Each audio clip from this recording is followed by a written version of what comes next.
The courting of Katara. The concept of courtship, or at least from my knowledge, has always been from the perspective of the masculine. What gestures is he making to express or articulate his interest for you? And despite the fact that The Last Airbender is a fictional masterpiece, the courtship of Katara provides a new perspective on what the purpose of dating around and sorting through your options from a feminine's point of view might be. Try and look past your selfish ship desires for a moment and consider this. Katara meets Aang for the first time at age 14, a ripe 14 at that, and has literally never met a single other boy outside of her village to date. The concept of dating around for feminines is at times taboo in some cultures. I mean, just think of Princess Yue in the same story. She turned 16 and was immediately at marrying age, ready and willing to bind herself to a certified douchebag. Courtship, however, is a benefit to the feminine experience. At face value, it allows you to discover more about yourself, decide what you do like and what you don't like, and even get a feel for how you react and respond in romantic connections. Courtship is the part of dating we've been missing in modern times. Whether you're interested in a traditional union or not, all prospects should be filtered through a lens of long-term sustainability. At the very least, is this the kind of connection that is creating some sort of emotional, spiritual, or literal benefit in my life? Is this just someone who aims to take from me? Or is there something being exchanged mutually between the two of us? These are the kinds of questions you should ask yourself. And for this reason, many feminines go through 4 specific, almost canon dating experiences, as the universe aims to test us for how well we can determine beneficial connections in our lives. So through the lens of Katara's brief dating experience, we are going to break down the 4 types of masculines that many feminines date before they find that one, if they so desire. Now, these connections aren't the only romantic relationship experiences felt by feminines, but they can be some of the most significant. I have a surprise for everyone! I knew it! You did have a secret thing with Haru! The nice masculine. Katara's relationship with Haru was an interesting one. They obviously stumble across each other as Katara is moving through her mission with Aang and alongside Sokka, but there is something about her connection with Haru that is different than the rest of her masculine connections that we're going to go through on this list. The energy of the nice masculine can sometimes be a connection with a masculine that almost seems very similar to you, almost like kindred spirits, and you may even notice very similar parallel life experiences. For example, Katara in the loss of her mother and Haru struggling with not having his father present in his life.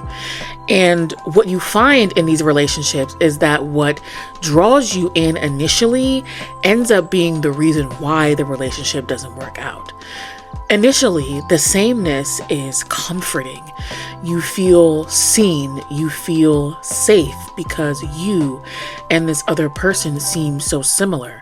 But as you continue on in this relationship with a lot of these nice masculines, you realize that some of them are actually feminine dominant.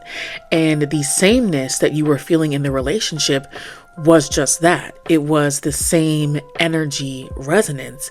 And I get some of that experience here with Katara and Haru.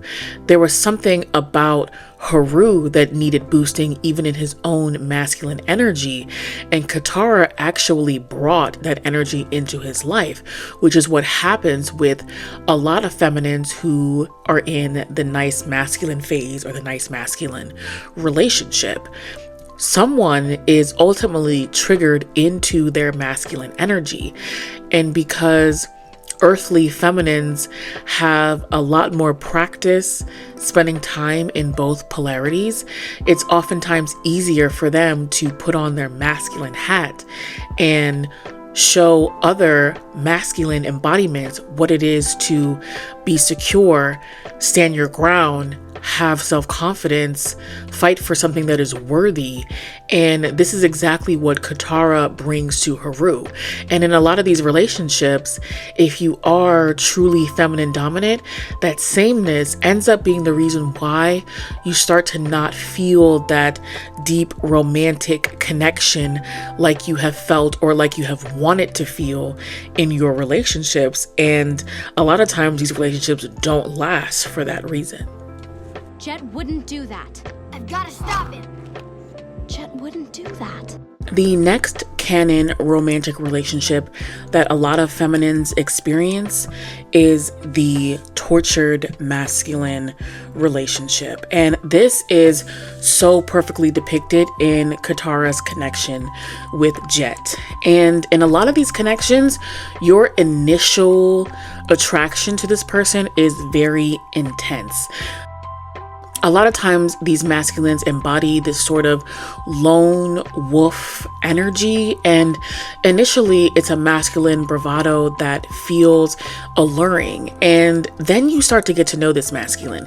And a telltale sign that you are dealing with a tortured masculine is if he starts to trauma dump, if he starts to tell you all of the deep, dark, difficult things that have happened to him in his past and just how tortured he truly is. And all these things may be true.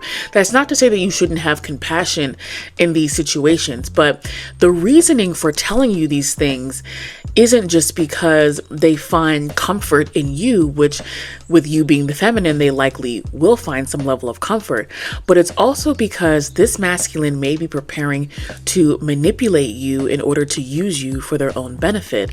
And this is something that we see take place between Katara and Jet, to the point where you start to second guess your own reality. And we see this clashing come to a head when Katara has a favorable point of view of Jet and Sokka has a completely different point of view. A lot of times these tortured masculines give you every reason to believe that their cause is worthy, that the reason why they behave the way that they do is because of their experiences, and that a lot of people just don't understand what it is that they're going through. And that's the thing. They're banking on your response being just that. They are hoping that your compassion, who you are in a general sense, that they can use that and leverage that for their own personal gain. And we eventually see that come to a head in the relationship with Jet and Katara. One of the most difficult aspects of these connections is the feminine's gentle heart. Oftentimes, it feels like an abandonment to let go of this masculine, or to see them for who they truly are, or to even understand at the very least that what it is that tortures them is not an excuse for negative behavior, and also not a reason for you to stick around. A lot of these times, these masculines resurface in our reality in order to test our resolve, in order to act as exposure therapy to the very stimulus that triggered us in the first place, to potentially abandon our innermost beliefs. You rise with the moon. I rise with the sun. The next relationship that many feminines experience is that with the mirrored masculine. And this is where we get into the relationship between Zuko and Katara. And there are a lot of people who ship this relationship. And I'm going to tell you, there is an instinctual reason why most people do that. And that is because Katara and Zuko really demonstrate that mirrored masculine experience. Some people might experience this in the form of a twin flame. Other people might experience this in the form of some sort of high-level soulmate, but these are the kinds of connections that really trigger that runner-chaser dynamic. And although we don't necessarily see a perfect depiction of a runner-chaser between Zuko and Katara, we do see the mirroring effect, where a lot of their life events and experience mirror each other. A lot of their wounds mirror each other and sort of fit like a glove, where Zuko is feeling this deep rejection from his father and a mother wound in the form of loss. Katara, in many ways, feels a sense of rejection from her own father. Not that he rejected her in the same way that Ozai rejected Zuko, but in the sense that he chose what he felt was his highest responsibility in protecting the entire village by leaving and going to war, and in effect leaving Katara feeling abandoned, which is at times a form of rejection, as well as the loss of her mother. And oftentimes in these connections, you will become very attached to these individuals because you are ultimately connecting with them at the level of the soul. And the attraction that you feel toward one another is an innate response of your chakra system being closely, or in some cases, if they're your twin flame, identically aligned with yours. And this is why we see this push-pull dynamic take place with Katara and Zuko, and especially because their biggest wounds were that of self-love and self-acceptance. Where Katara had strength in her own self-love, Zuko lacked. However, where Zuko had strength in his self-purpose, Katara really struggled when it came to who she was supposed to be outside of the nurturing element of the group. And a lot of that was due to her harboring pain from her past, in the same way that Zuko was harboring a lot of pain from his past and was unable to find forgiveness for himself. And this is perfectly mirrored to a lot of twin flame experiences, where many masculines struggle to find self-acceptance for the decisions that they've made, for the potential people that they've hurt, and for all of their earthly mistakes, and are looking to atone or find some level of forgiveness, and particularly with the feminine that they're connected to, in the same way that Zuko is in need of Katara's forgiveness in a unique way that he doesn't necessarily feel with the other members of the group. Well, at the same time, in Katara's case, and in relationships similar to twin flames for the feminine, it is coming into self-love and meeting yourself where you feel as though you were abandoned by external masculines, as well as learning how to support yourself, fight for yourself, and demand healthy boundaries with the masculines that you interact with. In the same way that Katara wasn't willing to deal with Zuko immediately once he decided that he wanted to join Team Avatar. She needed proof. She needed to see that he changed in a tangible way. And these are the kinds of experiences that are much like the twin flame experience, or the sort of push-pull runner-chaser dynamic experience, if twin flame is not a label that you connect to, that many feminines experience. Come on, you need a hug. Thank you for your concern, Katara. The last relationship that is common to many feminines is that of the secure masculine relationship. And this is best depicted in Katara's relationship with Aang. And what is unique about this relationship is Aang always kind of knew that he wanted to be with Katara. I mean, not kind of. He stood 10 toes down on wanting to be with Katara. But the thing that made him secure in many ways is he allowed Katara to explore the emotions or the relationships or the connections that she met with along the way, while he focused on his own personal mission. And of course, there were times where Aang was more forthcoming about how he was feeling about her, especially towards the end, and wanted to sort of solidify things. But in these kinds of relationships, you will find that this masculine will allow time to basically stand the test. in the sense that they are committed to this connection in a secure way, that they are willing to step back and allow the feminine to blossom, as well as focusing on their own strengths and their own blossoming in order to be and embody the masculine that they feel that that feminine ultimately deserves.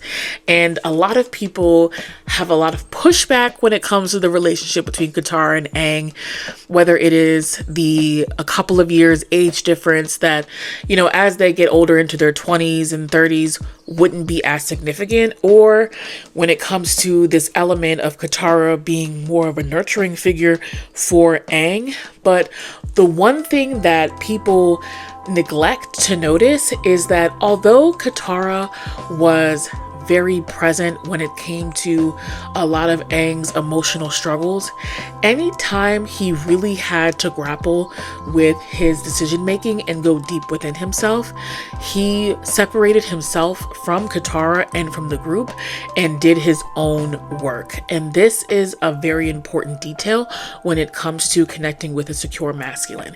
He never tried to use Katara as a way to bypass his own emotional development. At times, his connection to Katara took precedence over his development, you know, due to him just genuinely caring for her well-being.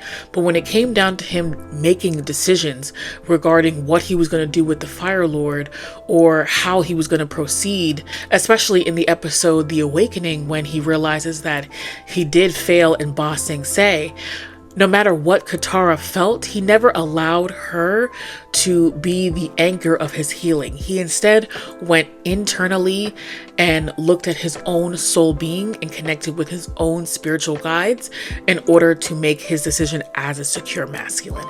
And that is one of the main traits you need to look for when you're wondering if you are connecting with a secure masculine. And at times this can be hard for many feminines. We are sort of trained to jump in and be the nurturer or really be hands-on in the healing experience of those that are close to us, especially masculines. But in order to foster a healthy relationship with a masculine where you don't feel like the parent or you don't feel like there is this nurturer, caretaker relationship, it is important to see that that masculine can go through his emotional, spiritual growth on his own. If you've made it to this point in the video, then my hope is that you enjoyed it. Please let me know your thoughts in the comments. Consider subscribing to this channel or give this video a like, as it will help me greatly in the algorithm. My name is Chinez and welcome to my channel. At the time of this recording, you can still connect with me on TikTok at Chinez, CHINEZ. You can also connect with me on Instagram at Official Chinez.